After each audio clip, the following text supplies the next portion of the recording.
According to the World Health Organization, around 422 million people in the world have diabetes, and about 1.5 million people die every year due to this condition. But what diabetes actually is? How can you tell if you have diabetes, and what should you do if you have diabetes? And most importantly, how can you live a healthy life while having diabetes? This video is all about that. Stay tuned till the end, because we'll dive deep into the specifics, the signs and symptoms of diabetes and how to identify them, potential risks associated with diabetes, and some very simple yet effective tips backed by science and health experts to avoid those complications. First of all, let's break down the science behind diabetes. Glucose, a type of sugar, is the primary fuel source for our bodies. We obtain glucose from the food we consume, and it enters our bloodstream. To utilize this sugar for energy, our bodies rely on a hormone called insulin. This hormone, produced by the pancreas, acts like a key that allows glucose to leave the bloodstream and enter the cells, where it's used for energy. In type 1 diabetes, the body's immune system mistakenly attacks the insulin-producing cells in the pancreas. This means the body can't produce enough insulin, or any at all. As a result, glucose remains trapped in the bloodstream and can't reach the cells for energy. Type 2 diabetes is the more prevalent type of diabetes. In this condition, the body either develops insulin resistance, where the cells become less responsive to insulin's message, or there's a problem with insulin production, but not a complete lack. As a result, glucose gradually accumulates in the bloodstream. Sugary drinks and processed foods are everywhere these days. They seem convenient, but they're loaded with refined carbs and added sugars that send your blood sugar spiking. To handle all that sugar, your body has to crank out a lot of insulin just to keep up. Over time, this constant overload can wear your body down. The insulin response weakens, and your cells become resistant to its effects. This is the tipping point for type 2 diabetes. We're also sitting way more than ever before. Many jobs involve being glued to a chair all day. This lack of physical activity makes your body less sensitive to insulin and less efficient at using sugar for energy. So that burger and fries combo? Well, your body might not be able to burn it all off, leading to excess sugar floating around in your bloodstream. That extra sugar puts even more stress on your insulin system, contributing to insulin resistance. Stress is another culprit. Deadlines, traffic, and the general busyness of life can leave you feeling constantly on edge. When you're stressed, your body releases hormones that can raise your blood sugar and mess with insulin function. Even sleep deprivation can play a role. When you don't get enough shut-eye, it disrupts hormones that regulate your blood sugar, potentially making you more prone to insulin resistance. Genetics can also influence your risk, but that doesn't mean you are destined to develop diabetes. By making healthy choices and controlling your risk factors, you can significantly reduce your risk, even with a family history of type 2 diabetes. Aging also plays a role. All those not-so-great modern habits we mentioned can have an even bigger impact as we get older. But again, that doesn't guarantee that you'll get diabetes when you're in your 50s or 60s. Many older people are still living a diabetes-free life and a healthy life, even with diabetes. There's also a third type, called gestational diabetes, which can develop during pregnancy but usually resolves after childbirth. We also have a video specifically about signs and symptoms of this condition. Be sure to watch it if you're interested. The key concept here is that in all forms of diabetes, the body struggles to control the amount of glucose in the blood. This can lead to irregular sugar levels, sometimes too high and sometimes too low, both of which may have serious outcomes if left unmanaged. But how much blood sugar are you supposed to have? And what value of blood sugar tells you that you have diabetes? There are mainly 3 kinds of tests used to diagnose and evaluate the severity of diabetes. One of them is the fasting plasma glucose test. This is basically the finger prick method, where you use a small lancet to prick your finger and draw a drop of blood. A blood sugar meter then analyzes the blood and displays your glucose level. This test measures your blood sugar level after an overnight fast. A fasting blood sugar level of 126 milligrams per deciliter or higher indicates diabetes. Another one is called the oral glucose tolerance test. This test involves fasting overnight and then drinking a sugary solution. Blood sugar levels are tested before and 2 hours after drinking the solution. A blood sugar level of 200 units or higher 2 hours after drinking the solution indicates diabetes. The third one is known as the A1C test, medically known as glycated hemoglobin test. This test measures your average blood sugar level over the past 2 to 3 months. It basically measures the percentage of hemoglobin, which is a protein in red blood cells that has glucose attached to it. The higher your blood sugar levels, the more glucose will be attached to your hemoglobin. Generally, healthy people have an A1C level of less than 5.7%. An A1C level between 5.7 and 6.4% indicates prediabetes, and an A1C level of 6.5% or higher indicates diabetes. The A1C test is convenient because it doesn't require fasting and provides a picture of your average blood sugar levels over time. And that's mainly why it's also a good indicator of how well your diabetes is being controlled. To learn more about HbA1c and some simple steps to lower it, watch this video on our channel. But once it's confirmed that you have diabetes, your doctor will set specific blood sugar targets based on your individual health factors. Most doctors aim for fasting blood sugar levels between 70 and 130 units, and post-meal levels below 180 units for diabetic individuals. Anything above their target range is considered high blood sugar, and anything below 70 units is considered low blood sugar. Remember, these are general guidelines, and it's crucial to work with your doctor to establish personalized blood sugar goals and a management plan that's right for you. We'll also talk about a generalized diabetes management plan and tips to keep your blood sugar levels in your target range. So, stay tuned. Now, let's talk about the signs and symptoms of diabetes, which are basically related to whether your blood sugar is too high or too low. First, let's have a look at the signs and symptoms of low blood sugar, also known as hypoglycemia. This happens when the amount of sugar circulating in your bloodstream dips too low, often because the body is using sugar too quickly, there's too much insulin present, or not enough food intake. The warning signs can come on suddenly and might include a feeling of shakiness or weakness. Imagine a barely there tremor running through your hands, or a sudden lack of energy that makes even simple tasks feel overwhelming. You might experience cold sweats, even though you're not necessarily hot. It's your body's way of trying to cool you down despite no increase in temperature. Low blood sugar can also trigger mood swings, leaving you feeling anxious or irritable for no apparent reason. Confusion and difficulty concentrating are other signs to watch out for.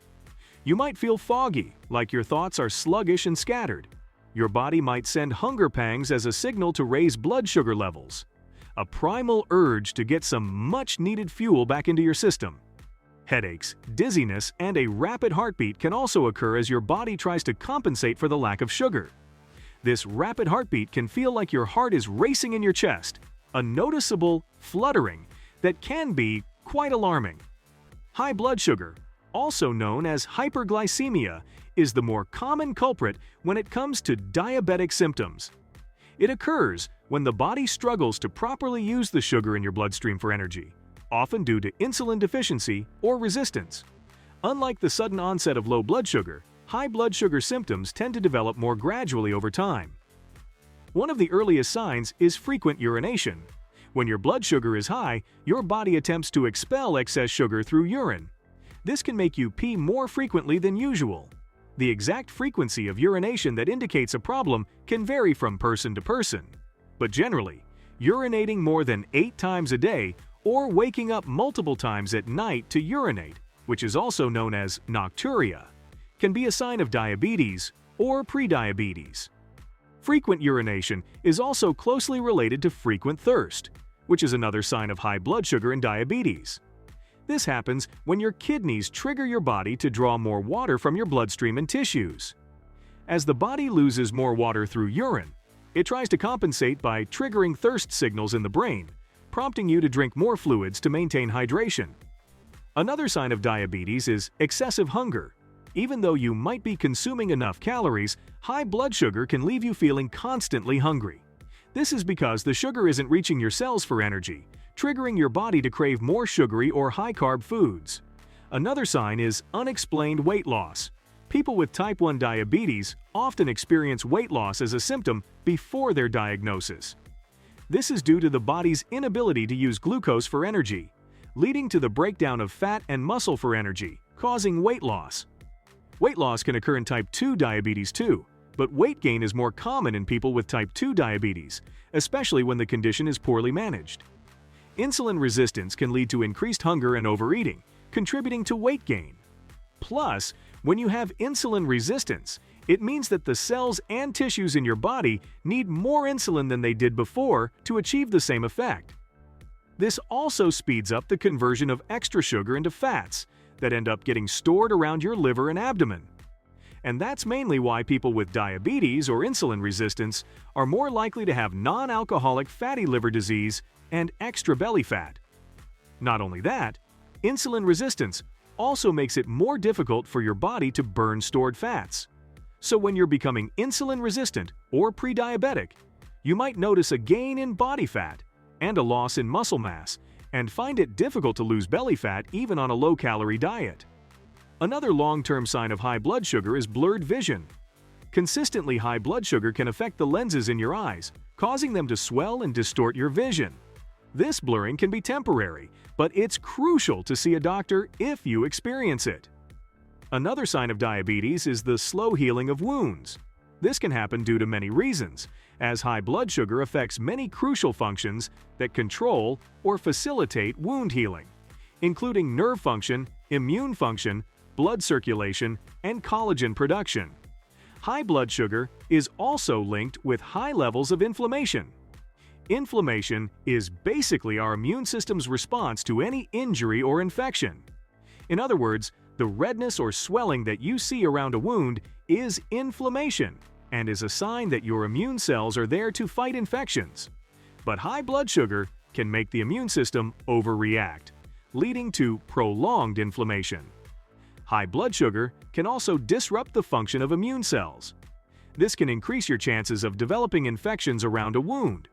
So, if you notice signs of infection around your wounds, such as redness, swelling, burning sensations, or a discharge, it could be a sign of diabetes.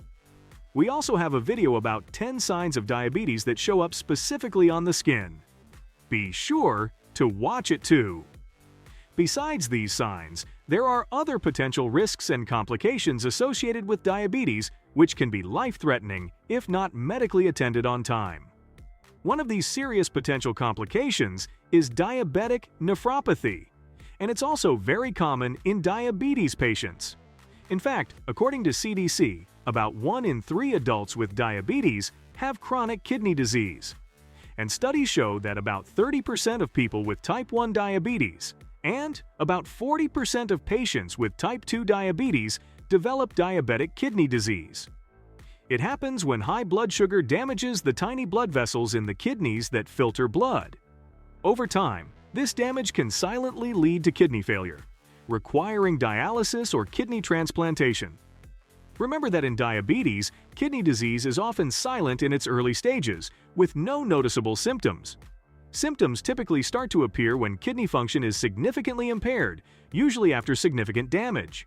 In fact, studies show that CKD patients may not notice noticeable symptoms until kidney function declines to as low as 20%. So it's crucial to identify or diagnose the presence of diabetes and manage the condition before it's too late. Some of the signs and symptoms of kidney damage are swelling in the ankles, feet, or hands, foamy urine, fatigue, and difficulty concentrating. You might be surprised to know that diabetes can significantly increase your risk of developing heart disease too. In fact, studies show that about 25% of chronic heart failure and 40% of acute heart failure cases occur in patients with diabetes. This doesn't necessarily mean that diabetes is a cause of heart failure, but as a major risk factor. This is due to several interconnected factors. For example, persistently high blood sugar levels can damage the blood vessels and the heart over time, leading to atherosclerosis, which is the hardening and narrowing of the arteries. High blood sugar also contributes to high triglyceride levels in the blood, increasing the risk of plaque buildup in the arteries. Aging, obesity, and especially the duration of diabetes further add up to the risk of heart disease in diabetic people. Another common and potential complication of diabetes is eye damage, medically known as diabetic retinopathy. According to a study published in the journal Diabetes Care, diabetic retinopathy is the leading cause of blindness in adults aged 20 to 74 years. It happens when high blood sugar damages the delicate nerves inside the retina, the part of our eyes responsible for sensing light. Another common complication of diabetes is neuropathy, or nerve damage. High blood sugar can damage the nerves throughout the body, but it is more common in the regions farthest from the heart, like hands, arms, legs, and feet. You may experience numbness, tingling, or a pins and needles sensation, particularly in the hands or feet. This can progress to sharp, stabbing, or burning pain in some people. Muscle weakness, especially in the legs, can also occur, along with increased sensitivity to touch or pain. Neuropathy can affect coordination too, leading to clumsiness or difficulty walking. It can also impact temperature sensation, making it difficult to sense hot or cold stimuli. Speaking of legs and feet, diabetic people are also more likely to experience foot ulcers, infections, and calluses. Particularly, calluses can become thick and turn into foot ulcers and open sores. Neuropathy and poor blood circulation can make them even worse, sometimes to the extent that the affected foot and leg might have to be amputated. So first of all, never trim calluses or corns under your feet yourself, and let the professionals handle it. Also, avoid treating them with harsh chemicals, as that too can increase the risk of having an infection. To avoid getting infections, wash your feet and keep them clean and dry, and especially the space between your toes. Moisturize your feet with petroleum jelly, but avoid using it between the toes. And most importantly, let your doctor know if you notice any sores, cuts, blisters, inflammation, or any unusual signs. Besides these issues, nerve damage that hasn't been addressed or treated may also lead to the development of digestive issues like nausea, vomiting, diarrhea, or constipation, as well as sexual dysfunction, such as erectile dysfunction in men or vaginal dryness in women. You may also notice changes in blood pressure. Remember that these symptoms can vary widely in severity, and not everyone with diabetes will experience all of them. All of these complications are associated primarily with high blood sugar or hyperglycemia, particularly if it stays high consistently for a long time. As for low blood sugar or hypoglycemia, well, its signs and symptoms are more noticeable, like dizziness, shakiness, cold sweats, and others. So they're usually addressed well in time, which helps prevent further complications. However, repeated episodes of low blood sugar can lead to impaired awareness of hypoglycemia, meaning you might pay less attention or may not even recognize the signs of low blood sugar as well as you did before. This can increase the risk of severe hypoglycemia episodes and their associated complications. Additionally, if hypoglycemia is not properly managed, it can lead to long-term complications. Severe or prolonged hypoglycemia can cause brain damage, particularly in areas of the brain that are sensitive to low glucose levels. This can result in cognitive impairment, memory problems, and an increased risk of dementia. In severe cases, particularly if blood sugar is poorly controlled and it suddenly gets way too low, it can lead to some life-threatening complications like seizures, coma, and sometimes even death. So if you are diabetic, the best way to avoid these complications is to keep monitoring your blood sugar levels. The American Diabetes Association recommends 15-15 rule to treat low blood sugar and prevent its associated complications. Here's how it works. Consume 15 grams of fast-acting carbohydrates. This can include glucose tablets, 4 ounces or a half cup of fruit juice or regular soda, but not diet soda, 1 tablespoon of sugar or honey, or 3 to 4 glucose tablets. Then, wait for 15 minutes to allow your blood sugar to rise. Many people tend to eat more of these carbs during episodes of low blood sugar until they feel better. This can cause their blood sugar levels to increase too much. So, again, give your body some time to adjust and avoid overtreatment by not consuming additional carbohydrates during this time. After 15 minutes, check your blood sugar levels again. If your blood sugar is still below 70 units, consume another 15 grams of fast-acting carbohydrates and repeat the process until your blood sugar levels are within the normal range. Now let's learn about some simple yet effective lifestyle changes that can significantly help you have blood sugar levels in a healthy range. Stay tuned because we'll dive into the specific, to the point, and effective strategies recommended by experts. First, let's talk about changes in diet. For that, it's important to understand the concept of glycemic index. The GI is basically a ranking system that assigns a value to foods based on how quickly they raise blood sugar levels. Think of it like a speed rating. High GI foods cause a rapid surge in blood sugar, while low GI foods lead to a more gradual rise. In fact, when it comes to diabetes management, both things are important. The amount of sugar present in it and how fast that sugar gets digested and increases your blood glucose levels. The glycemic index is basically measured with reference to glucose. Glucose has been assigned a GI value of 100. Honey, for example, has a GI value of 50. It tastes sweet, but it takes twice the amount of time to increase your blood sugar as glucose does. Generally, foods or drinks that are processed usually have a high glycemic index. Sodas, juices, sports drinks, and sweetened coffees are all high GI offenders.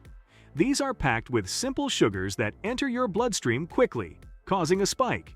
Similarly, white bread pasta, pastries, and white rice are all rapidly digested, leading to a rise in blood sugar. Even some starchy vegetables like potatoes, corn, and peas have a higher GI than non-starchy vegetables like leafy greens and broccoli. But it's important to remember that GI is just half of the story. It only considers the isolated effect of a single food on blood sugar. It doesn't tell you how high your blood sugar could actually go when you eat that food as part of a meal. For example, the glycemic index of watermelon is 80, which is considered high. However, a regular serving of watermelon is least likely to cause blood sugar spikes because the overall amount of carbs per serving is relatively low. That's where the concept of refined and complex carbs comes in. The key difference between them is fiber. Refined carbs, like those found in white bread, pastries, and sugary drinks, are stripped of their fiber and nutrients during processing. This rapid digestion leads to blood sugar spikes. On the other hand, complex carbohydrates, like whole grains, fruits, and vegetables, are packed with fiber. Fiber slows down digestion, allowing for a steadier rise in blood sugar levels. So the key to an ideal diabetes diet doesn't necessarily have to be a tasteless and sugarless diet. You just have to be smart and a bit careful about the kind and amount of sugars you're consuming. The American Diabetes Association recommends following the diabetes plate method. Imagine a 9-inch plate. Fill half your plate with a colorful array of non-starchy vegetables like broccoli, spinach, carrots, or peppers. These are low in calories and carbohydrates, providing essential vitamins and minerals without spiking your blood sugar. Now let's focus on carbohydrates. Fill 1/4 of your plate with complex carbohydrates like whole grains, brown rice, quinoa, or sweet potatoes. These options provide sustained energy and a slower rise in blood sugar compared to refined carbs. The last 1/4 of your plate is for lean protein sources. Think grilled chicken, fish, beans, lentils, or tofu. Protein helps you feel full and satisfied, and it doesn't significantly affect blood sugar levels. While not physically taking up space on the plate, staying hydrated is essential for overall health and diabetes management.